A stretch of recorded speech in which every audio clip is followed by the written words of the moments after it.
ਵਾਹਿਗੁਰੂ ਜੀ ਕਾ ਖਾਲਸਾ ਵਾਹਿਗੁਰੂ ਜੀ ਕੀ ਫਤਿਹ। ਮੈਂ ਤੁਹਾਡੀ ਹੋਸਟ ਪ੍ਰੀਤ ਕੌਰ ਨਿਊਜ਼ ਟੀਵੀ 84 ਦੇ ਨਾਲ ਵੀਅਰਸ। ਅੱਜ ਅਸੀਂ ਜੂਨ 84 ਤੇ 6 ਜੂਨ ਦੀਆਂ ਅਕਾਲ ਤਖਤ ਸਾਹਿਬ ਤੇ ਵਾਪਰੀਆਂ ਘਟਨਾਵਾਂ ਸੰਬੰਧੀ ਅਤੇ ਤਾਜ਼ਾ ਮੱਕੜਬਾਜ਼ੀ ਸੰਬੰਧੀ ਵਿਸ਼ੇਸ਼ ਗੱਲਬਾਤ ਕਰਨ ਜਾ ਰਹੇ ਹਾਂ। ਇੱਕ ਵਾਰ ਫਿਰ ਤੋਂ ਸਰਦਾਰ ਪ੍ਰਭ ਸ਼ਰਨਦੀਪ ਸਿੰਘ ਜੀ ਨਾਲ, ਜਿਹੜੇ ਕਿ ਆਕਸਫੋਰਡ ਯੂਨੀਵਰਸਿਟੀ ਇੰਗਲੈਂਡ ਦੇ ਵਿੱਚ PhD ਕਰ ਰਹੇ ਹਨ ਤੇ ਸਾਨਾ ਹੁਣ ਲਾਈਨ ਤੇ ਵੀ ਜੁੜ ਚੁੱਕੇ ਨੇ।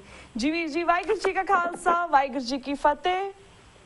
ਵਾਹਿਗੁਰੂ ਜੀ ਕਾ ਖਾਲਸਾ ਵਾਹਿਗੁਰੂ ਜੀ ਕੀ ਫਤਿਹ। ਭੈਣ ਜੀ ਵੀਰ ਜੀ, ਜਿਸ ਤਰ੍ਹਾਂ ਅਸੀਂ ਤੁਹਾਡੇ ਨਾਲ ਫਰਾਈਡੇ ਨੂੰ ਅਸੀਂ ਗੱਲਬਾਤ ਕੀਤੀ ਸੀ ਕਿਸ ਤਰ੍ਹਾਂ ਭਾਰਤੀ ਫੌਜ ਨੇ ਅਟੈਕ ਕੀਤਾ ਸੀ ਜੂਨ 84 ਨੂੰ ਹਰਿਮੰਦਰ ਸਾਹਿਬ ਦੇ ਉੱਪਰ, ਤੇ ਜਿਸ ਤਰ੍ਹਾਂ ਸਾਡੇ ਵੀਰਾਂ ਨੂੰ ਸ਼ਹੀਦ ਕੀਤਾ ਗਿਆ ਸੀਗਾ ਉਸ ਵੇਲੇ, ਤੇ ਹੁਣ 6 ਜੂਨ ਨੂੰ ਜਿਹੜੇ ਪਿਛਲੇ 2 ਹਫ਼ਤੇ ਪਹਿਲਾਂ ਸ਼ਹੀਦਾਂ ਦੀ ਯਾਦ ਦੇ ਵਿੱਚ ਹਰਿਮੰਦਰ ਸਾਹਿਬ ਤੇ ਅਕਾਲ ਤਖਤ ਸਾਹਿਬ ਦੇ ਉੱਪਰ ਜਿਹੜਾ ਸਮਾਗਮ ਹੋਇਆ, ਉੱਥੇ ਬਹੁਤ ਸਾਰੀਆਂ ਹਿੰਸਕ ਘਟਨਾਵਾਂ ਵਾਪਰੀਆਂ ਨੇ। ਤੁਸੀਂ ਉਹਨਾਂ ਬਾਰੇ ਕੀ ਵਿਚਾਰ ਰੱਖਦੇ ਹੋ, ਉਹਨਾਂ ਬਾਰੇ ਕੀ ਕਹਿਣਾ ਚਾਹੋਗੇ? ਹਾਂਜੀ, ਉਹਨੂੰ ਕਾਫੀ ਧਿਆਨ ਨਾਲ ਸਮਝਣ ਦੀ ਲੋੜ ਹੈ ਜੋ ਉੱਥੇ ਹੋਇਆ ਜੀ। ਸਿੱਧੀ ਜੀ ਗੱਲ ਤਾਂ ਇਹ ਸਪਸ਼ਟ ਹੀ ਹੈ ਕਿ ਇਸ ਵਾਰ ਸਿੱਖ ਕਾਫੀ ਉਤਸ਼ਾਹ ਨਾਲ, ਕਾਫੀ ਜੋਸ਼ ਨਾਲ ਤੇ ਪਹਿਲੇ ਸਾਲਾਂ ਦੇ ਮੁਕਾਬਲੇ ਬਹੁਤ ਵੱਡੀ ਗਿਣਤੀ 'ਚ ਉੱਥੇ ਪਹੁੰਚੇ ਸੀ। ਹਾਂਜੀ, ਉਹਨਾਂ ਦਾ ਜਿਹੜਾ ਭਾਰਤ ਸਰਕਾਰ ਦਾ ਵਿਰੋਧ ਹੈ, ਜਿਵੇਂ ਰਾਜ ਕਰੇਗਾ ਖਾਲਸਾ ਦੇ ਨਾਲ ਸੰਤ ਭਿੰਡਰਾਂ ਵਾਲਿਆਂ ਦੇ ਨਾਅਰੇ, ਖਾਲਿਸਤਾਨ ਜ਼ਿੰਦਾਬਾਦ ਦੇ ਨਾਅਰੇ ਨਿਰੰਤਰ ਬੇਰੋਕ ਲੱਗੀ ਜਾਣੇ ਜੀ, ਤੇ ਇੰਡੀਆ ਗੋ ਬੈਕ ਵਰਗੇ ਨਾਅਰੇ ਜਿਹੜੇ ਲੱਗੇ, ਉਸ ਤਰ੍ਹਾਂ ਦੀ ਸਪਸ਼ਟਤਾ ਉਹਨਾਂ ਤੋਂ ਵੇਖ ਕੇ ਬਰਦਾਸ਼ਤ ਨਹੀਂ ਹੋਈ। ਹਾਂਜੀ, ਤੇ ਉਹਨਾਂ ਨੇ ਸਾਰੀ ਜਿਹੜੀ ਗੱਲਬਾਤ ਹੈ ਉਹਦੀ ਰਿਪੋਰਟਿੰਗ ਨੂੰ ਕੰਟਰੋਲ ਕਰਨ ਲਈ ਜੀ ਆਪਣੇ ਜਿਹੜੇ ਉਹਨਾਂ ਦੇ ਟਾਸਕ ਫੋਰਸ ਦੇ ਬੰਦੇ ਆ ਉਹਨਾਂ ਤੋਂ ਉਪਦਰ ਖੜਾ ਕਰਵਾਇਆ। ਹਾਂਜੀ, ਤੇ ਕੋਈ ਵੀ ਬੰਦਾ, ਇੱਕ ਵੀ ਬੰਦਾ ਉੱਥੇ ਜਿਹੜੀ ਸੋ ਕਾਲਡ ਲੜਾਈ ਹੋਈ ਹੈ ਜੀ ਉਹ 'ਚ ਗੰਭੀਰ ਜ਼ਖਮੀ ਨਹੀਂ ਹੋਇਆ। ਹਾਂਜੀ, ਲੋਕਾਂ ਨੂੰ ਸਿਰਫ ਝਰੀਟਾਂ ਆਈਆਂ ਤੇ ਉਹਨੂੰ ਜਿਵੇਂ ਉਛਾਲ ਕੇ ਮੀਡੀਆ ਨੇ ਬਿਲਕੁਲ ਨਹੀਂ ਰਿਪੋਰਟ ਕੀਤਾ ਕਿੰਨੇ ਲੋਕਾਂ ਨੂੰ ਸੱਟਾਂ ਵੱਜੀਆਂ, ਕਿੰਨਾ ਚਿਰ ਉਹ ਹਸਪਤਾਲ 'ਚ ਰਹੇ, ਦਾਖਲ ਹੋਏ ਨਹੀਂ ਹੋਏ। ਹਾਂਜੀ, ਕਿਸੇ ਨੇ ਨਹੀਂ ਇਹ ਦੱਸਿਆ ਕਿ ਸਿਰਫ ਝਰੀਟਾਂ ਆਈਆਂ, ਅਸਲ 'ਚ ਕੋਈ ਖਾਸ ਲੜਾਈ ਹੋਈ ਨਹੀਂ ਜੀ। ਗੱਲ ਨੂੰ ਬਹੁਤ ਜ਼ਿਆਦਾ ਜਿਹੜਾ ਵਿਗਾੜ ਕੇ ਪੇਸ਼ ਕੀਤਾ ਗਿਆ। ਹਾਂਜੀ, ਇਹਦਾ ਹੈਗਾ ਇੱਕ ਪੱਖ, ਪਰ ਉਹ ਗੱਲ ਨੂੰ ਹੋਰ ਸਮਝਣ ਦੀ ਲੋੜ ਹੈ ਜੀ। ਜਿਹੜਾ ਇਹ ਸ਼ਹੀਦੀ ਸਮਾਗਮ ਹੈ ਇੱਥੇ ਸਾਲਾਂ ਤੋਂ ਹੁੰਦਾ ਕੀ ਆ ਰਿਹਾ? ਹਾਂਜੀ, ਇਹਨੂੰ ਪਲਾਨ ਕਿਹਦੇ ਨਾਲ ਕੀਤਾ ਜਾਂਦਾ ਹੈ ਕਿ ਜਿਹੜੇ ਸ਼ਹੀਦੀ ਸਮਾਗਮ ਦੇ ਵਿੱਚ ਸ਼ਾਮਲ ਹੋ ਕੇ ਦਰਬਾਰ ਭਾਰਤੀ ਹਕੂਮਤਾਂ ਵੱਲੋਂ ਕੀਤੇ ਹਮਲੇ ਨੂੰ ਕਮੈਮੋਰੇਟ ਕਰਨ ਲਈ ਸਿੱਖ ਆਉਂਦੇ ਆ। ਹਾਂਜੀ, ਜਾਂ ਸ਼ਹੀਦਾਂ ਨੂੰ ਸ਼ਰਧਾਂਜਲੀ ਦੇਣ ਲਈ ਸਿੱਖ ਆਉਂਦੇ ਆ ਜੀ। ਅਸਲ 'ਚ ਬੜੇ ਸਿਸਟਮੈਟਿਕ ਤਰੀਕੇ ਨਾਲ ਉਹਨਾਂ ਨੂੰ ਸਮਾਗਮ ਤੋਂ ਅਲੱਗ-ਥਲੱਗ ਕਰਕੇ ਰੱਖਿਆ ਜਾਂਦਾ। ਹਾਂਜੀ, ਉਹਨਾਂ ਨੂੰ ਕੋਈ ਕਿਸੇ ਕਮੈਮੋਰੇਟਿੰਗ ਵਾਲੀ ਜਿਹੜੀ ਸੈਰੇਮਨੀ ਆ ਉਹਦੇ 'ਚ ਸ਼ਾਮਲ ਨਹੀਂ ਹੋਣ ਦਿੱਤਾ ਜਾਂਦਾ। ਬਹੁਤ ਇੱਕ ਸੈਰੇਮੋਨੀਅਲ ਜੀ ਇਵੈਂਟ ਬਣਾ ਦਿੱਤੀ ਜਾਂਦੀ ਹੈ ਜੀ, ਤੇ ਸਾਰਾ ਤਾਣਾ ਬਾਣਾ ਉਹਦਾ ਇਸ ਤਰ੍ਹਾਂ ਬਣਾਇਆ ਜਾਂਦਾ ਹੈ ਕਿ ਜਿਹੜੇ ਲੋਕਾਂ ਦੇ ਇਸ ਮਸਲੇ ਨਾਲ ਜੁੜੇ ਹੋਏ ਕਿਸੇ ਵੀ ਕਿਸਮ ਦੇ ਕੰਸਰਨ ਹੈ, ਸਿਆਸੀ ਹੈ ਜਾਂ ਹਿਊਮਨ ਰਾਈਟਸ ਤੇ ਹੈ ਜਾਂ ਸਿੱਖਾਂ ਨਾਲ ਧੱਕੇ ਦੇ ਹੈ ਜਾਂ ਸਿੱਖਾਂ ਵੱਲੋਂ ਆਪਣੀਆਂ ਪੋਲੀਟੀਕਲ ਐਸਪੀਰੇਸ਼ਨਸ ਨੂੰ ਅਸਰਟ ਕਰਨ ਦੇ ਹੈ ਜਾਂ ਸਿੱਖਾਂ ਦੀ ਸੋਵਰੇਨਟੀ ਦੇ ਹੈ, ਹਾਂਜੀ, ਕੋਈ ਸਿੱਖਾਂ ਦੀਆਂ ਭਾਵਨਾਵਾਂ ਦੀ ਜਾਂ ਉਹਨਾਂ ਦੇ ਵਿਚਾਰਾਂ ਦੀ ਜਿਹੜੀ ਨੁਮਾਇੰਦਗੀ ਹੈ ਉਹ ਸਮਾਗਮ ਦੇ ਵਿੱਚ ਕਰਨ ਲਈ ਕੋਈ ਬੁਲਾਰੇ ਨਹੀਂ ਹੁੰਦੇ ਜੀ। ਤਾਂ ਸਮਾਗਮ ਨੂੰ ਕੋਸ਼ਿਸ਼ ਕੀਤੀ ਜਾਂਦੀ ਆ ਰਹੀ ਹੈ ਬੜੀ ਕਾਮਯਾਬੀ ਨਾਲ ਇਹਨਾਂ ਵੱਲੋਂ, ਸ਼੍ਰੋਮਣੀ ਕਮੇਟੀ ਵਾਲਿਆਂ ਵੱਲੋਂ, ਅਕਾਲੀ ਦਲ ਭਾਰਤ ਵੱਲੋਂ, ਹਾਂਜੀ, ਕਿ ਉਹ ਹੋ ਕੇ ਵੀ ਨਾ ਹੋਵੇ। ਹਾਂਜੀ, ਉਹਦੇ 'ਚ ਕਿਸੇ ਦੀ ਕੋਈ ਪਾਰਟੀਸਪੇਸ਼ਨ ਨਾ ਹੋਵੇ ਜੀ। ਜਦੋਂ ਇਸ ਤਰ੍ਹਾਂ ਤੁਸੀਂ ਸਾਲਾਂ ਤੱਕ ਕਰਦੇ ਆ, ਪਹਿਲਾਂ ਲੋਕਾਂ ਦੀ ਗਿਣਤੀ ਘੱਟ ਹੁੰਦੀ ਸੀ, ਲੋਕ ਜਾਂਦੇ ਸੀ, ਨਿਰਾਸ਼ ਹੋ ਕੇ ਘਰੇ ਆ ਜਾਂਦੇ ਸੀ। ਐਤਕੀ ਨੌਜਵਾਨ ਜਿਹੜੇ ਆ ਉਹ ਵੱਡੀ ਗਿਣਤੀ 'ਚ ਪਹੁੰਚੇ ਸੀ। ਹਾਂਜੀ, ਫਿਰ ਉਹ ਨੌਜਵਾਨ ਜਿਹੜੇ ਉਹ ਕਿਸੇ ਜਥੇਬੰਦੀ ਨਾਲ ਸੰਬੰਧਿਤ ਨਹੀਂ ਸੀ ਜੀ, ਉਹ ਕਿਸੇ ਵੱਲੋਂ ਉਹਨਾਂ ਨੂੰ ਆਰਗੇਨਾਈਜ਼ ਨਹੀਂ ਕੀਤਾ ਜਾ ਰਿਹਾ ਸੀ, ਕਿਸੇ ਵੱਲੋਂ ਉਹਨਾਂ ਨੂੰ ਕੰਟਰੋਲ ਨਹੀਂ ਕੀਤਾ ਜਾ ਰਿਹਾ ਸੀ। ਹਾਂਜੀ, ਸੋ ਉਹ ਸ਼ੁਰੂ ਤੋਂ ਹੀ ਲਗਾਤਾਰ ਇਸ ਧੱਕੇਸ਼ਾਹੀ ਦਾ ਵਿਰੋਧ ਕਰ ਰਹੇ ਸੀ। ਹਾਂਜੀ, ਸੋ ਇਹ ਵਿਰੋਧ ਹੋਣਾ ਕੁਦਰਤੀ ਗੱਲ ਸੀ। ਜਿਹੜਾ ਸਿੱਖਾਂ ਦਾ ਐਡਾ ਵੱਡਾ ਸਿੱਖਾਂ ਦੇ ਉੱਤੇ ਹਮਲਾ ਹੋਇਆ ਜੀ, ਸਦੀਆਂ ਤੱਕ ਜਿਹੜੀ ਨਾ ਭੁੱਲਣ ਵਾਲੀ ਇੱਕ ਟ੍ਰੈਜਡੀ ਹੈ ਸਿੱਖਾਂ ਨਾਲ ਵਾਪਰੀ ਹੈ। ਹਾਂਜੀ, ਸ੍ਰੀ ਅਕਾਲ ਤਖਤ ਸਾਹਿਬ ਤੇ ਉਹਦਾ ਸਮਾਗਮ ਹੁੰਦਾ ਤੇ ਉਹ ਸਮਾਗਮ ਦੇ ਵਿੱਚ ਜਿਹੜੇ ਲੋਕ ਸ਼ਾਮਲ ਹੋਣ ਜਾਂਦੇ ਆ ਉਹਨਾਂ ਦੀ ਕਿਸੇ ਕਿਸਮ ਦੀ ਕੋਈ ਪਾਰਟੀਸਪੇਸ਼ਨ ਨਹੀਂ ਬਣਾਈ ਜਾਂਦੀ। ਉਹ ਬਾਹਰ ਖੜੇ ਰਹਿੰਦੇ ਆ ਜੀ, ਇਹ ਅੰਦਰ ਮਾੜੇ ਮੋਟੇ ਸਰੋਪੇ ਦੇ ਦਿੰਦੇ ਆ, ਮਾੜਾ ਮੋਟਾ ਸੈਰੇਮੋਨੀ ਜਿਹੇ ਭਾਸ਼ਣ ਦੇ ਦਿੰਦੇ ਆ। ਹਾਂਜੀ, ਸੋ ਉਹ ਲਗਾਤਾਰ ਇਸ ਤਰ੍ਹਾਂ ਦੀ ਜਿਹੜੀ ਆਈਸੋਲੇਸ਼ਨ ਹੈ, ਅਲੱਗ-ਥਲੱਗ ਕਰਨਾ, ਹਾਂਜੀ ਉਹਦਾ ਵਿਰੋਧ ਹੋਣਾ ਕੁਦਰਤੀ ਸੀ। ਜੀ ਉਹਦਾ ਵਿਰੋਧ ਹੋਇਆ, ਜੋ ਕੁਝ ਹੋਇਆ ਬਹੁਤ ਮੰਦਭਾਗਾ। ਜੀ ਪੰਥਕ ਧਿਰਾਂ ਨੂੰ ਹਰ ਹਾਲਾਤ ਦੇ ਵਿੱਚ ਜਿਹੜਾ ਡਿਸਪਲਿਨ ਹੈ ਉਹ ਰੱਖਣਾ, ਸਬਰ ਰੱਖਣਾ, ਆਪਣੇ ਆਪ ਤੇ ਕਾਬੂ ਰੱਖਣਾ, ਇਹਦੀ ਜਾਂਚ ਸਿੱਖਣੀ ਚਾਹੀਦੀ ਹੈ। ਜੀ ਪਰ ਟਾਸਕ ਫੋਰਸ ਦੀ ਇਸ ਤਰ੍ਹਾਂ ਦੀ ਜ਼ਿੰਮੇਵਾਰੀ ਕਦੇ ਨਹੀਂ ਹੁੰਦੀ ਕਿ ਇੱਕ ਨਿੱਕੀ ਜੀ ਗੱਲ ਤੇ 2 ਬੰਦੇ ਮਾਈਕ ਲੈਣ ਗਏ ਆ, ਹਾਂਜੀ 4 ਜਾਂ 5 ਬੰਦੇ ਮਾਈਕ ਲੈਣ ਗਏ ਆ, ਜੀ ਅੰਦਰ 100-150 ਟਾਸਕ ਫੋਰਸ ਦਾ ਬੰਦਾ ਜੀ 100-150 ਬੰਦਾ ਇਸ ਗੱਲ ਦੇ ਸਮਰੱਥ ਹੈ ਕਿ ਉਹ 4-5 ਬੰਦਿਆਂ ਨਾਲ ਹੱਥੋਂ ਪਾਈ ਹੋਏ ਬਗੈਰ, ਹਾਂਜੀ ਉਹਨਾਂ ਨੂੰ ਮਾਈਕ ਦਿੱਤੇ ਬਗੈਰ ਸ੍ਰੀ ਅਕਾਲ ਤਖਤ ਸਾਹਿਬ ਤੋਂ ਬਾਹਰ ਭੇਜ ਦੇਵੇ। ਜੀ ਟਾਸਕ ਫੋਰਸ ਦੀ ਜ਼ਿੰਮੇਵਾਰੀ ਹੁੰਦੀ ਹੈ ਵੀ ਕਿਸੇ ਤਰ੍ਹਾਂ ਦੇ ਜਿਹੜੇ ਭੜਕਾਟ ਵਾਲੇ, ਲੜਾਈ ਝਗੜੇ ਵਾਲੇ ਹਾਲਾਤ ਆ, ਹਾਂਜੀ ਉਹ ਪੈਦਾ ਹੋਣ ਤੋਂ ਰੋਕਣੇ, ਹਾਂਜੀ ਨਾ ਕਿ ਇਸ ਤਰ੍ਹਾਂ ਦੀ ਸਥਿਤੀ ਖੁਦ ਪੈਦਾ ਕਰਨੀ।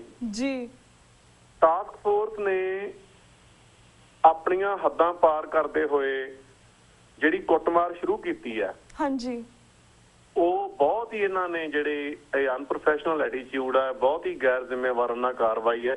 ਜੀ ਉਸ ਤੋਂ ਬਾਅਦ ਫਿਰ ਜਿਹੜੀਆਂ ਸਾਰੀਆਂ ਗੱਲਾਂ ਬਾਤਾਂ, ਉਹ ਸਾਰਾ ਕੁਝ ਜਿਹੜਾ ਕਾਬੂ ਤੋਂ ਬਾਹਰ ਹੋ ਗਿਆ। ਹਾਂਜੀ ਤੇ ਮੀਡੀਆ ਜਿਹੜੀ ਕਾਬੂ ਤੋਂ ਬਾਹਰ ਹੋਈ ਹਾਲਤ ਹੈ ਸਿਰਫ ਉਸੇ ਨੂੰ ਵਿਖਾ ਰਿਹਾ। ਹਾਂਜੀ ਉਹ ਹਾਲਤ ਪੈਦਾ ਕਿਹਨੇ ਕੀਤੀ? ਸ਼੍ਰੋਮਣੀ ਕਮੇਟੀ ਜਿਹੜੀ ਭਾਰਤੀ ਸਰਕਾਰ ਨਾਲ ਸੁਰ ਨਾਲ ਸੁਰ ਮਿਲਾ ਕੇ ਚੱਲ ਰਹੀ ਹੈ।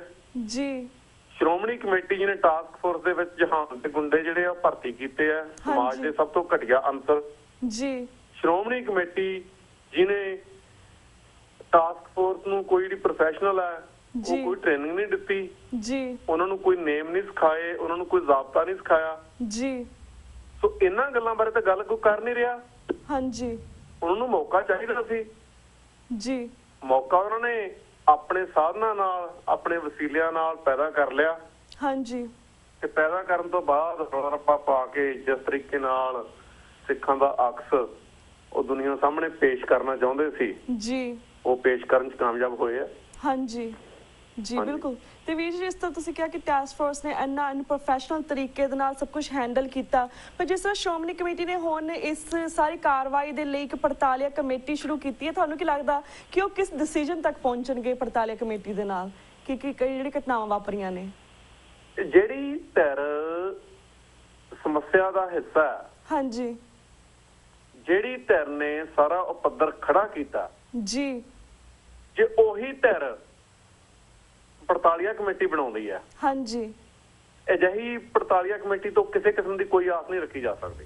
ਜੀ ਜੀ ਪੜਤਾਲੀਆ ਕਮੇਟੀ ਤਾਂ ਸੀ ਜੇ ਸ਼੍ਰੋਮਣੀ ਕਮੇਟੀ ਨੂੰ ਛੱਡ ਕੇ ਸ੍ਰੀ ਅਕਾਲ ਤਖਤ ਸਾਹਿਬ ਦੇ ਜਥੇਦਾਰ, ਹਾਂਜੀ ਪੰਥ ਦੀਆਂ ਵੱਖੋ ਵੱਖ ਧਿਰਾਂ ਦੇ ਜਿਹੜੇ ਨੁਮਾਇੰਦਗੇ ਆ, ਜੀ ਪੰਥ ਦੇ ਵਿਦਵਾਨ, ਹਾਂਜੀ ਉਹ ਸਾਰੀਆਂ ਧਿਰਾਂ ਚੋਂ ਇੱਕ ਬੰਦਾ ਲੈ ਕੇ ਉਹਦਾ ਇੱਕ ਸਾਂਝਾ ਨਿਰਪੱਖ ਪੈਨਲ ਜਿਹੜਾ ਸਾਰਿਆਂ ਨੂੰ ਪ੍ਰਵਾਨ ਹੁੰਦਾ, ਜੀ ਸਰਬਸੰਮਤੀ ਨਾਲ ਚੁਣਿਆ ਜਾਂਦਾ, ਸ੍ਰੀ ਅਕਾਲ ਤਖਤ ਸਾਹਿਬ ਸੁਝਾਅ ਲੈਂਦੇ ਨਾਵਾਂ ਵਾਸਤੇ, ਹਾਂਜੀ ਉਹ ਬਣਾਇਆ ਜਾਂਦਾ। ਫਿਰ ਪੜਤਾਲੀਆ ਕਮੇਟੀ ਦਾ ਕੋਈ ਅਰਥ ਹੈ?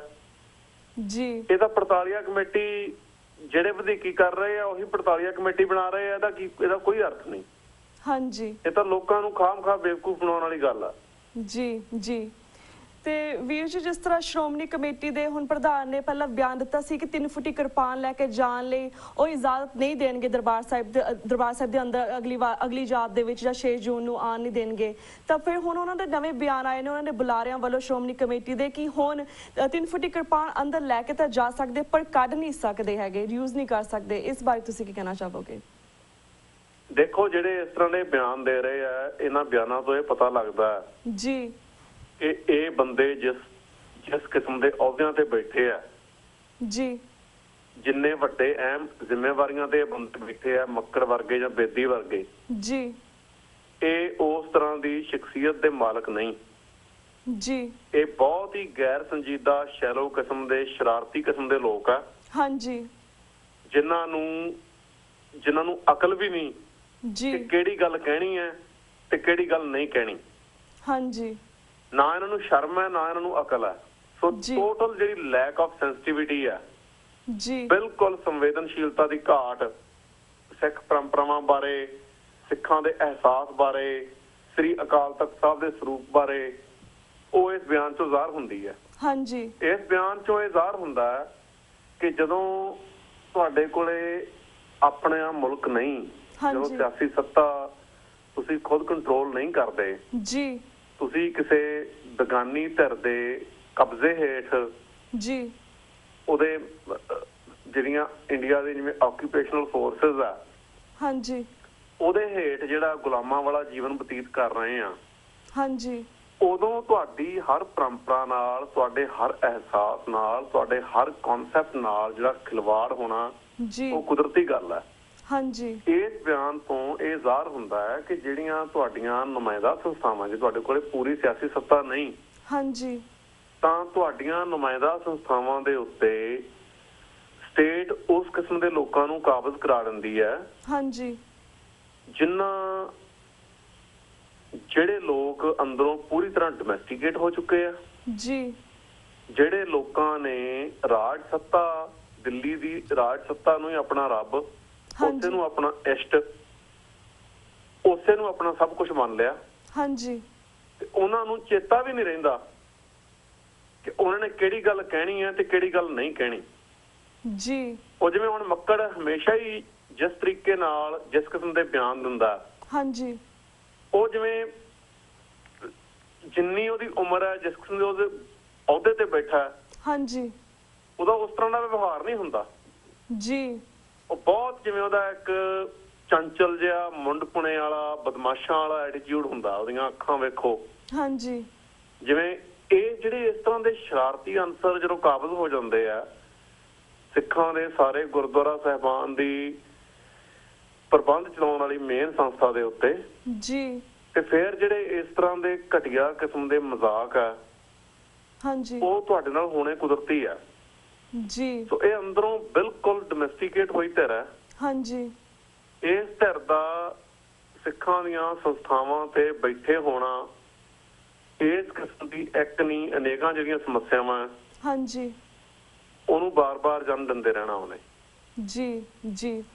ਤੇ ਵੀਰ ਜੀ, ਜਿਸ ਤਰ੍ਹਾਂ ਰੀਸੈਂਟਲੀ ਜਿਹੜੀ ਘਟਨਾਵਾਂ ਵਾਪਰੀਆਂ ਨੇ, ਇਹ ਇਸ ਸੰਬੰਧੀ ਜਿਹੜਾ ਨੇ ਮੱਕੜ ਸਰਕਾਰ ਨੇ, ਜਿਹੜੀ ਮੱਕੜ ਹੁਣਾਂ ਨੇ 22 ਬੱਚੇ ਜਿਹੜੇ ਜੇਲ੍ਹਾਂ ਦੇ ਵਿੱਚ ਬੰਦ ਕੀਤੇ ਸੀ ਕਿ ਉਹਨਾਂ ਨੇ ਸਭ ਕੁਝ ਸ਼ੁਰੂ ਕੀਤਾ ਸੀ। 22 ਬੱਚੇ ਜੇਲ੍ਹਾਂ ਦੇ ਵਿੱਚ ਬੰਦ ਨੇ ਤੇ ਹੁਣ ਉਹ ਕਹਿ ਰਹੇ ਨੇ ਕਿ ਇਹਨਾਂ ਨੇ ਮਾਫੀ ਮੰਗ ਲਈ ਹੈ। ਤੁਹਾਨੂੰ ਕੀ ਲੱਗਦਾ ਕਿ ਇਸ ਪਿੱਛੇ ਵੀ ਕੋਈ ਸਾਜ਼ਿਸ਼ ਹੋ ਸਕਦੀ ਹੈ, ਇਹਨਾਂ ਛੁਡਾਉਣ ਦੇ ਪਿੱਛੇ ਵੀ? ਨਹੀਂ, ਜਿਹੜਾ ਪ੍ਰਚਾਰ ਆ, ਦੇਖੋ ਹੁਣ ਇਹਨਾਂ ਨੇ ਜਿਵੇਂ ਮੈਂ ਪਹਿਲਾਂ ਕਿਹਾ, ਜਿਹੜੇ ਲੋਕਾਂ ਦੇ ਉੱਥੇ ਜ਼ਖਮ ਹੋਏ ਆ, ਜ਼ਖਮਾਂ ਦਾ ਵੇਰਵਾ ਤਾਂ ਆਇਆ ਨਹੀਂ ਕਿਤੇ ਕਿੰਨੀ ਸੱਟ ਵੱਜੀ ਆ, ਕੋਈ ਬੰਦਾ ਐਕਚੁਅਲੀ ਗੰਭੀਰ ਜ਼ਖਮੀ ਹੋਇਆ ਨਹੀਂ ਜੀ। ਇਹਨਾਂ ਨੇ ਪਰਚੇ ਕੀਤੇ 307 ਦੇ, ਹਾਂਜੀ, ਜਿਹਦਾ ਮਤਲਬ ਹੁੰਦਾ ਇਰਾਦਾ ਕਤਲ, ਅਟੈਂਪਟ ਟੂ ਮਰਡਰ ਜੀ।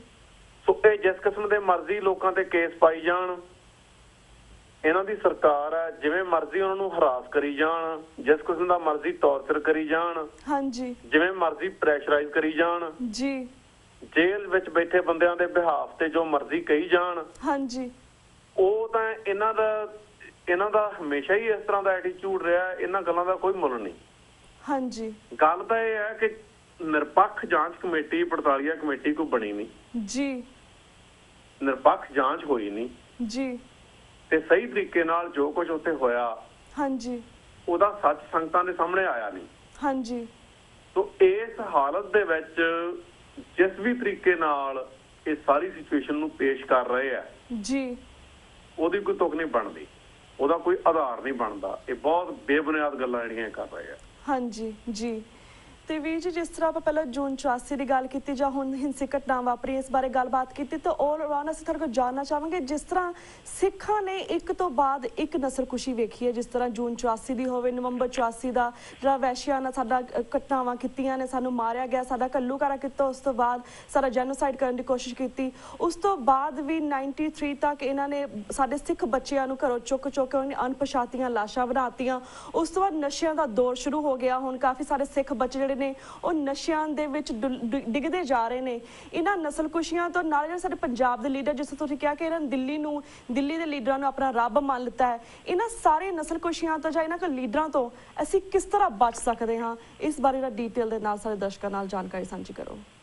ਦੇਖੋ, ਜਿਹੜਾ ਅਸਲ ਜਵਾਬ ਹੈ ਇਹਦਾ ਜੀ, ਅਸਲ ਹੱਲ ਇਸ ਮਸਲੇ ਦਾ, ਹਾਂਜੀ, ਉਹ ਤਾਂ ਲੌਂਗ ਟਰਮ ਹੀ ਹੈ ਕਿ ਸਿੱਖਾਂ ਨੂੰ ਦੇਰ ਸਵੇਰ ਸਾਰੇ ਸਿੱਖਾਂ ਨੂੰ ਇਹ ਗੱਲ ਦਾ ਅਹਿਸਾਸ ਕਰਨਾ ਹੈ ਕਿ ਜਿਹੜੀ ਰਾਜ ਸੱਤਾ ਕਿਸੇ ਕੌਮ ਕੋਲੇ ਹੋਣੀ ਆ ਜੀ, ਆਪਣੀਆਂ ਇੰਸਟੀਟਿਊਸ਼ਨਸ ਨੂੰ ਖੁਦ ਕੰਟਰੋਲ ਕਰਨਾ, ਜ਼ਿੰਦਗੀ ਨੂੰ ਆਪਣੇ ਹਿਸਾਬ ਨਾਲ ਬਣਾਉਣਾ, ਜਿਹੜੀ ਲਾਅ ਮੇਕਿੰਗ ਦਾ ਪ੍ਰੋਸੈਸ ਆ ਸਾਰਾ, ਹਾਂਜੀ, ਕਨਸਟੀਟਿਊਸ਼ਨਲ ਅਥਾਰਟੀ ਆ, ਉਹ ਜਿਹੜੀ ਕਿਸੇ ਕੌਮ ਦੀ ਜ਼ਿੰਦਗੀ ਦੇ ਵਿੱਚ ਬੁਨਿਆਦੀ ਪਾਰਟੀਸਪੇਸ਼ਨ ਆ ਜੀ, ਉਹਦੇ ਲਈ ਤੁਹਾਡਾ ਇੱਕ ਧਿਰ ਦੇ ਤੌਰ ਤੇ, ਧਿਰ ਤੋਂ ਭਾਵ ਉਹ ਧਿਰ ਜਿਹਦੇ ਕੋਲੇ ਆਪਣਾ ਘਰ ਹੈ, ਹਾਂਜੀ, ਆਪਣੀ ਇੰਡੀਪੈਂਡੈਂਟ ਸੋਵਰਨ ਸਟੇਟ ਹੈ, ਆਜ਼ਾਦ ਪ੍ਰਭੂ ਸੱਤਾ ਸੰਪੰਨ ਮੁਲਕ ਆ ਜੀ, ਜੇ ਉਹ ਤੁਹਾਡੇ ਕੋਲੇ ਨਹੀਂ ਤੇ ਤੁਸੀਂ ਜ਼ਿੰਦਗੀ 'ਚ ਸਹੀ ਕਿਸਮ ਦੀ ਪਾਰਟੀਸਪੇਸ਼ਨ ਕਰਨ ਲਈ ਲੋੜੀਂਦੇ ਜਿਹੜੇ ਇਨਫਰਾਸਟਰਕਚਰ ਆ, ਇੰਸਟੀਟਿਊਸ਼ਨਲ ਢਾਂਚੇ ਆ, ਹਾਂਜੀ, ਉਹ ਤੁਸੀਂ ਪੈਦਾ ਨਹੀਂ ਕਰ ਸਕਦੇ। ਹਾਂਜੀ, ਜਿਵੇਂ ਮਿਸਾਲ ਦੇ ਤੌਰ ਤੇ ਦੁਨੀਆ cultural crisis, political crisis, economic crisis ਦਾ ਸਾਹਮਣਾ ਕਰ ਰਹੀ ਹੈ। ਜੀ, ਕੁਛ ਜਿਹੜੇ ਸੰਕਟ ਆ ਸੱਭਿਆਚਾਰਕ, ਸਿਆਸੀ ਜਾਂ ਆਰਥਿਕ, ਉਹ ਕੈਪੀਟਲਿਜ਼ਮ ਦੇ ਵਿੱਚੋਂ ਨਿਕਲੇ ਆ, ਹਾਂਜੀ, ਕੁਛ ਸੋਸ਼ਲਿਜ਼ਮ ਦੇ ਵਿੱਚੋਂ ਨਿਕਲੇ ਆ। ਜੀ, ਹੁਣ ਸੋਸ਼ਲਿਜ਼ਮ ਤੇ ਕੈਪੀਟਲਿਜ਼ਮ ਦੇ ਪੈਦਾ ਕੀਤੇ ਸੰਕਟਾਂ ਦੇ ਮੁਕਾਬਲੇ ਹਾਂਜੀ, ਸਿੱਖੀ ਤੀਜਾ ਬਦਲ ਕਿਸ ਕਿਸਮ ਦਾ ਦੇ ਰਹੀ ਹੈ। ਜੀ, ਸਿੱਖ ਨਵਾਂ ਪੋਲੀਟੀਕਲ, ਆਰਥਿਕ, ਸੱਭਿਆਚਾਰਕ ਢਾਂਚਾ ਕਿਹੋ ਜਿਹਾ ਲੈ ਕੇ ਆਉਣਗੇ ਮਨੁੱਖਤਾ ਵਾਸਤੇ, ਜਿਹੜਾ ਸਾਰੀ ਮਨੁੱਖਤਾ ਵਾਸਤੇ ਇੱਕ ਚੰਗਾ ਮਾਡਲ ਹੋਵੇ। ਹਾਂਜੀ, ਇਸ ਕਿਸਮ ਦੀ ਨੌਲੇਜ ਸਿੱਖ ਪ੍ਰੋਡਿਊਸ ਨਹੀਂ ਕਰ ਸਕੇ ਜੀ, ਕਿਉਂਕਿ ਸਿੱਖਾਂ ਦੀਆਂ ਆਪਣੀਆਂ ਕੋਈ ਯੂਨੀਵਰਸਿਟੀਜ਼ ਨਹੀਂ ਆ, ਹਾਂਜੀ, ਸਿੱਖਾਂ ਦੇ ਆਪਣੇ ਕੋਈ ਸਕੂਲ ਵੀ ਹੈ ਨਹੀਂ, ਕਾਲਜ ਵੀ ਹੈ ਨਹੀਂ। ਸੋ ਜਦੋਂ ਤੁਸੀਂ ਜਿਹੜੀਆਂ ਨੌਲੇਜ ਪ੍ਰੋਡਕਸ਼ਨ ਦੀਆਂ ਏਜੰਸੀਜ਼ ਆ, ਹਾਂਜੀ, ਉਹਨਾਂ ਦੀ ਮਾਲਕੀ ਨਹੀਂ ਤੁਹਾਡੇ ਕੋਲੇ। ਹਾਂਜੀ, ਤੁਸੀਂ ਜਿਹੜਾ ਗਿਆਨ ਦਾ ਪ੍ਰਵਾਹ ਚੱਲ ਰਿਹਾ ਹੈ, ਜਿਹੜਾ ਡਾਇਲਾਗ ਚੱਲ ਰਿਹਾ ਵਰਲਡ ਵਾਈਡ, ਹਾਂਜੀ, ਤੁਸੀਂ ਉਹ 'ਚ ਬਾਹਰ ਰਹਿ ਜਾਂਦੇ ਆ ਕਿਉਂਕਿ ਤੁਹਾਡੇ ਕੋਲੇ ਉਸ ਤਰ੍ਹਾਂ ਦੀ ਇੰਟੈਲੈਕਚੁਅਲ ਕੈਪੇਬਿਲਿਟੀ ਵਾਲੇ ਨਾ ਤਾਂ ਫਿਲਾਸਫਰ ਹੁੰਦੇ ਆ, ਹਾਂਜੀ, ਨਾ ਕੋਈ ਇੰਸਟੀਟਿਊਸ਼ਨਲ ਸਟਰਕਚਰ ਹੁੰਦੇ ਆ। ਜੀ, ਹੁਣ ਅਸੀਂ ਆਕਸਫੋਰਡ 'ਚ ਕਿਉਂ ਬੈਠੇ ਆ, ਅਸੀਂ ਬਾਹਰ ਦੀਆਂ ਚੰਗੀਆਂ ਯੂਨੀਵਰਸਿਟੀਆਂ 'ਚ ਕਿਉਂ ਬੈਠੇ ਆ, ਸਿੱਖਾਂ ਕੋਲੇ ਆਪਣੀ ਆਕਸਫੋਰਡ ਦੇ ਬਰਾਬਰ ਦੀ ਯੂਨੀਵਰਸਿਟੀ ਕਿਉਂ ਨਹੀਂ? ਜੀ, ਜੇ ਰਾਜ ਨਹੀਂ, ਤੁਹਾਡੇ ਕੋਲੇ ਕਾਨੂੰਨੀ ਤੌਰ ਤੇ ਅਧਿਕਾਰ ਹੀ ਨਹੀਂ ਆਪਣੀ ਯੂਨੀਵਰਸਿਟੀ ਉਸ ਕਿਸਮ ਦੀ ਬਣਾਉਣ ਦਾ।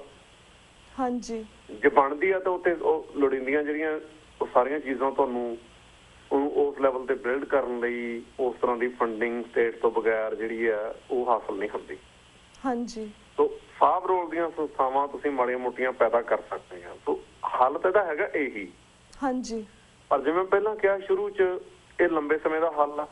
ਜੀ, ਵਕਤੀ ਤੌਰ ਤੇ ਅੱਜ ਸਿੱਖਾਂ ਨੂੰ ਕੀ ਕਰਨਾ ਚਾਹੀਦਾ ਹੈ? ਹਾਂਜੀ, ਸਿੱਖਾਂ ਨੂੰ ਜੋ ਕੁਝ ਸਿੱਖਾਂ ਨਾਲ ਹੋਇਆ, ਹਾਂਜੀ, ਜੋ ਕੁਝ ਸਿੱਖਾਂ ਨਾਲ ਹੋ ਰਿਹਾ, ਜੀ, ਜਿਸ ਹਾਲਤ ਦੇ ਵਿੱਚ ਸਿੱਖ ਫਸੇ ਹੋਏ ਆ, ਇਹਨੂੰ ਸਮਝਣ ਦੀ ਤੇ ਇਹਦੀ ਗੰਭੀਰਤਾ ਨਾਲ ਵਿਆਖਿਆ ਕਰਨ ਦੀ ਕੋਸ਼ਿਸ਼ ਕਰਨੀ ਚਾਹੀਦੀ ਹੈ। ਜੀ, ਜਿਹੜਾ ਇਹ ਸਮਝਣ ਦਾ ਤੇ ਸੀਰੀਅਸਲੀ ਡਿਫਾਈਨ ਕਰਨ ਦਾ ਪ੍ਰੋਸੈਸ ਆ, ਇਹ ਇੱਕ ਵੱਡੇ ਇੰਟੈਲੈਕਚੁਅਲ ਪ੍ਰੋਜੈਕਟ ਦਾ ਪਾਰਟ ਆ। ਸੋ ਸਾਡੇ ਕੋਲੇ ਜ਼ਿਆਦਾ ਡੂੰਘਾ ਇੰਟੈਲੈਕਚੁਅਲ ਕੰਮ ਕਰਨ ਵਾਲੇ ਜਿਹੜੇ ਵੱਡੇ ਫਿਲਾਸਫਰ, ਵੱਡੇ ਸਕਾਲਰ ਜਿਹੜੇ ਆ, ਜੀ, ਉਹਨਾਂ ਦਾ ਇੱਕ ਪੋਚ ਸਾਨੂੰ ਪੈਦਾ ਕਰਨ ਦੀ ਲੋੜ ਆ। ਹਾਂਜੀ, ਜਿਹੜਾ ਜੋ ਕੁਝ ਵੀ ਪੰਜਾਬ ਦੇ ਵਿੱਚ ਚੱਲ ਰਿਹਾ ਉਹਨੂੰ ਕ੍ਰਿਟੀਕਲੀ ਵੇਖਣ ਦੀ ਕੋਸ਼ਿਸ਼ ਕਰੇ, ਉਹਨੂੰ ਐਨਾਲਾਈਜ਼ ਕਰੇ, ਉਹਦੇ ਬਾਰੇ ਸਮਝ ਪੈਦਾ ਕਰੇ, ਉਹਦੇ ਕੋਈ ਹੱਲ ਕੱਢੇ, ਜੀ, ਤੇ ਕੌਮ ਨੂੰ ਕੋਈ ਸੇਧ ਦੇਵੇ। ਜੀ, ਅੱਜ ਦੇ ਦੌਰ 'ਚ ਜਿਹੜਾ ਲੜਾਈ ਦਾ ਇੰਟੈਲੈਕਚੁਅਲ ਫਰੰਟ ਆ, ਉਹ ਸਭ ਤੋਂ ਅਹਿਮ ਫਰੰਟ ਆ। ਹਾਂਜੀ, ਤੇ ਸਿੱਖਾਂ ਦੀ ਹਾਰ ਦੀ ਇੱਕ ਵਜ੍ਹਾ ਇਹ ਵੀ ਹੈ ਕਿ ਪਿਛਲੇ 150 ਸਾਲ 'ਚ 1849 ਤੋਂ ਬਾਅਦ ਜਦੋਂ ਦਾ ਅੰਗਰੇਜ਼ਾਂ ਨੇ ਸਿੱਖਾਂ ਦੇ ਰਾਜ ਤੇ ਕਬਜ਼ਾ ਕੀਤਾ ਤੇ 47 'ਚ ਉਹਨਾਂ ਨੇ ਇਹ ਰਾਜ ਜਿਹੜਾ ਉਹ ਹਿੰਦੁਸਤਾਨੀਆਂ ਦੇ ਕਬਜ਼ੇ ਹੇਠ ਦੇਤਾ। ਉਸ ਤੋਂ ਬਾਅਦ ਅੱਜ ਤੱਕ ਜਿਹੜੇ ਸਿੱਖਾਂ ਦੇ ਆਜ਼ਾਦ ਜਿਹੜੇ ਇੰਟੈਲੈਕਚੁਅਲ ਸਟਰਕਚਰ ਆ, ਜੀ, ਕੋਈ ਨੈਟਵਰਕ ਉਹ ਪੈਦਾ ਨਹੀਂ ਹੋ ਸਕੇ। ਹਾਂਜੀ, ਕੌਮ ਨੂੰ ਇਹ ਗੱਲ ਦਾ ਅਹਿਸਾਸ ਕਰਨ ਦੀ ਲੋੜ ਹੈ ਕਿ ਜਦੋਂ ਤੱਕ ਤੁਸੀਂ ਜਿਹੜਾ ਸੀਰੀਅਸ ਇੰਟੈਲੈਕਚੁਅਲ ਵਰਕ ਦਾ ਐਟਮੋਸਫੀਅਰ ਨਹੀਂ ਪੈਦਾ ਕਰਦੇ, ਹਾਂਜੀ ਉਹਦਾ ਕਲਚਰ ਨਹੀਂ ਪੈਦਾ ਕਰਦੇ ਕਮਿਊਨਿਟੀ ਦੇ ਜੀ ਵਿੱਚ, ਉਦੋਂ ਤੱਕ ਚੀਜ਼ਾਂ ਬਾਰੇ, ਗੱਲਾਂ ਬਾਰੇ, ਪ੍ਰੋਸੈਸਿਸ ਬਾਰੇ ਪੂਰੀ ਸਹੀ ਸਮਝ ਨਹੀਂ ਪੈਦਾ ਕੀਤੀ ਜਾ ਸਕਦੀ। ਹਾਂਜੀ ਤੇ ਜੇ ਪੂਰੀ ਸਪਸ਼ਟਤਾ ਵਾਲੀ ਸਮਝ ਪੈਦਾ ਨਹੀਂ ਹੁੰਦੀ ਜੀ ਫਿਰ ਕੌਮ ਦੇ ਸਾਰੇ ਹਿੱਸਿਆਂ ਵਿੱਚ ਕੌਮ ਦੀ ਸਥਿਤੀ ਬਾਰੇ ਸਪਸ਼ਟਤਾ ਵੀ ਪੈਦਾ ਨਹੀਂ ਹੋ ਸਕਦੀ। ਹਾਂਜੀ ਫਿਰ ਕੌਮ ਦੇ ਵੱਖੋ ਵੱਖਰੇ ਹਿੱਸੇ ਵੱਖੋ ਵੱਖਰੀਆਂ ਅਪਰੋਚਿਸ ਲੈ ਕੇ ਤੁਰੇ ਰਹਿੰਦੇ ਆ, ਜੀ ਬਹੁਤ ਕਿਸਮ ਦੇ ਕਨਫਿਊਜ਼ਨ ਜਿਹੜੇ ਆ ਉਹ ਪੈਦਾ ਹੋਏ ਰਹਿੰਦੇ ਆ। ਹਾਂਜੀ ਤੋ ਜੀ ਜੀ ਬਿਲਕੁਲ ਕੌਮ ਨੂੰ ਇਹ ਸਮਝਣ ਦੀ ਲੋੜ ਹੈ ਕਿ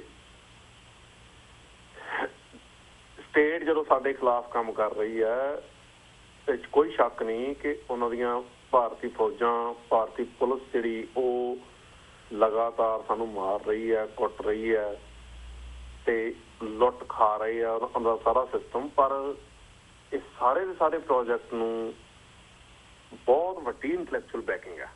ਹਾਂਜੀ ਜੀ ਜਿਹੜਾ ਇੰਟੈਲੈਕਚੁਅਲ ਹਮਲਾ ਹੈ ਇੰਡੀਅਨ ਸਟੇਟ ਦਾ ਸਾਡੇ ਖਿਲਾਫ, ਉਹ ਬਹੁਤ ਜ਼ਿਆਦਾ ਸੀਰੀਅਸ ਹੈ।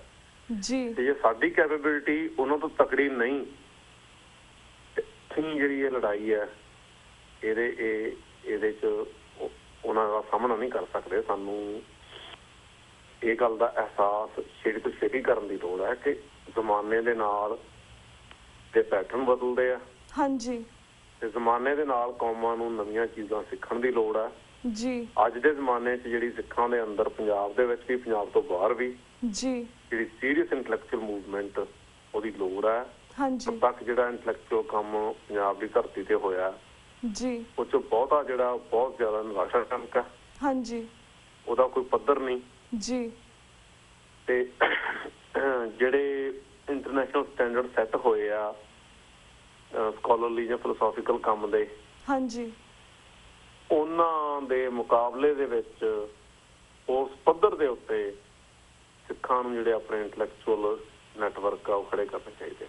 ਜੀ ਬਿਲਕੁਲ ਬਿਲਕੁਲ। ਤੇ ਵੀਰ ਜੀ, ਜਿਸ ਸਾਡੇ ਕੋਲ 2 ਮਿੰਟ ਰਹਿ ਗਏ ਨੇ, ਤੁਸੀਂ 1 ਸਾਲ ਬਾਅਦ ਸਾਡੇ ਦਰਸ਼ਕਾਂ ਦੇ ਰੂਬਰੂ ਹੋ ਰਹੇ ਹੋ, ਤਾਂ ਅਸੀਂ ਤੁਹਾਡੇ ਕੋਲ ਇੱਕ ਪੋਲੀਟੀਕਲ ਕੁਐਸਚਨ ਵੀ ਜਾਣਨਾ ਚਾਹਾਂਗੇ। ਜਿਸ ਤਰ੍ਹਾਂ ਪਹਿਲਾਂ ਤਾਂ ਕਾਂਗਰਸ ਦੀ ਸਰਕਾਰ ਸੀ, ਪਰ ਹੁਣ ਇਸ ਸਾਲ ਸਰਕਾਰ ਬਦਲੀ ਹੈ, ਬੀਜੇਪੀ ਦੀ ਸਰਕਾਰ, ਮੋਦੀ ਸਰਕਾਰ ਬਣੀ ਹੈ। ਈਵਨ ਤਾਂ ਸਾਨੂੰ ਪੰਜਾਬ ਦੀ ਸਰਕਾਰ ਤੋਂ, ਪੰਜਾਬ ਦੇ ਲੀਡਰ ਤੋਂ ਕੋਈ ਆਸ ਤਾਂ ਹੈ ਨਹੀਂ ਗੀ, ਪਰ ਤੁਹਾਨੂੰ ਕੀ ਲੱਗਦਾ ਜਿਹੜੀ ਨਵੀਂ ਸਰਕਾਰ ਬਣੀ ਹੈ ਇਹ ਕਿਸੇ ਸਿੱਖ ਮੁੱਦਿਆਂ ਦੇ ਉੱਪਰ ਕੋਈ ਸਾਡੀ ਹੈਲਪ ਕਰੇਗੀ ਜਾਂ ਸਾਡੇ ਲਈ ਆਵਾਜ਼ ਉਠਾਏਗੀ? ਬਿਕੋਜ਼ ਕਾਫੀ ਸਾਰੇ ਸਿੱਖ ਭਰਾ ਇਸ ਦੇ ਨਾਲ ਜੁੜੇ ਹੋਏ ਨੇ। So we want to know your point of view. Do you think this ਸਰਕਾਰ ਨਵੀਂ ਬਣੀ ਹੈ, ਜਿਸ ਤਰ੍ਹਾਂ ਭਵਿੱਖ ਦੇ ਵਿੱਚ ਨਵੀਆਂ ਸਰਕਾਰਾਂ ਬਣਦੀਆਂ ਨੇ, ਤੁਸੀਂ ਗੱਲ ਕੀਤੀ ਹੈ, this will help the Sikh people? ਨਵੀਂ ਸਰਕਾਰ ਜਿਹੜੀ ਮੋਦੀ ਦੀ ਅਗਵਾਈ 'ਚ ਬਣੀ ਹੈ ਉਹ ਤਾਂ ਇੱਕ ਹਿੰਦੂ ਫਾਸ਼ੀਵਾਦੀ ਹਕੂਮਤ ਆ ਜੀ। ਉਹ ਤਾਂ ਸਿੱਖਾਂ ਨੂੰ, ਇਹ ਸਰਕਾਰ ਦੇ ਆਉਣ ਤੋਂ ਬਾਅਦ ਤਾਂ ਸਿੱਖਾਂ ਵਾਸਤੇ ਬਹੁਤ ਜ਼ਿਆਦਾ ਮਾੜਾ ਸਮਾਂ ਆ ਰਿਹਾ ਸਾਹਮਣੇ। ਹਾਂਜੀ ਉਹਦਾ ਸਿੱਖਾਂ ਨੂੰ ਧਾਰਮਿਕ, ਸਿਆਸੀ, ਆਰਥਿਕ, ਸੱਭਿਆਚਾਰਕ ਪੱਖੋਂ ਬਹੁਤ ਜ਼ਿਆਦਾ ਮਾਰਾ ਮਾਰਨਗੇ। ਜੀ ਸਿੱਖਾਂ ਨੂੰ ਹੁਣੇ ਤੋਂ ਚੇਤੰਨ ਹੋਣ ਦੀ ਲੋੜ ਆ।